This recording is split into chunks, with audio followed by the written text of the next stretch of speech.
avec Jérôme, on s'est rencontrés, j'ai fait appel à lui, à ses lumières pour retravailler sur la bande son d'un spectacle au départ. C'était vraiment, j'ai fait appel à des compétences de musicien et d'arrangeur pour le spectacle. Et puis on s'est plu en fait.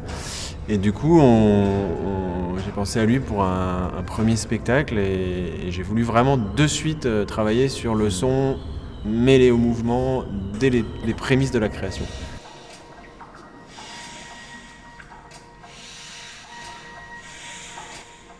On a un précédent spectacle qui a beaucoup tourné.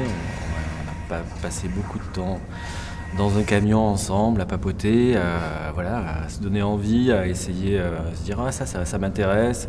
Donc il y avait des idées qui étaient là, donc du coup moi j'ai pu petit à petit développer mes agrès. Quand je dis que je me rapproche de l'état de jeu du circassien, c'est aussi l'idée de développer des agrès sonores, c'est-à-dire des objets, pas faire uniquement de la musique, mais faire de la musique au plateau, c'est-à-dire quelque chose d'assez visuel. Et comme les circassiens ont l'habitude de développer là Sébastien avec ses planches, ses bouts de bois, c'est des agrès personnels qu'il a travaillé, qu'il a imaginé lui-même.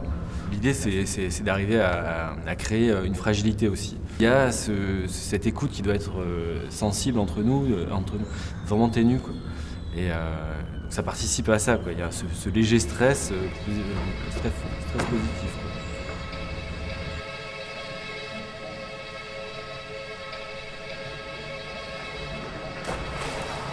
L'attaque de l'humour, on a réussi à instaurer une complicité avec le public, ce qui fait que le public aussi se laisse faire, se laisse toucher, quoi. Et c'est vrai que ça renvoie de manière un peu schématique au clown, au cirque, qui est un personnage qui est très triste et très drôle en même temps, quoi. Et ce personnage-là, enfin celui que j'interprète moi, est complètement là-dedans. Moi, on s'est pas mal inspiré du cinéma muet, en fait, hein. C'est quelque chose qui m'a guidé dans ma recherche de comédien depuis des années. Là, je trouve qu'on s'en rapproche, quoi. C'est quelque chose de... L'idée de proposer quelque chose d'assez exigeant, en tout cas d'essayer, en termes de recherche, de finesse, d'interprétation, de jeu. Et l'idée c'est de ne pas faire un spectacle austère non plus. Donc l'humour sert aussi à ça, c'est-à-dire qu'on peut faire des choses des fois un peu compliquées, mais c'est pas du tout hermétique.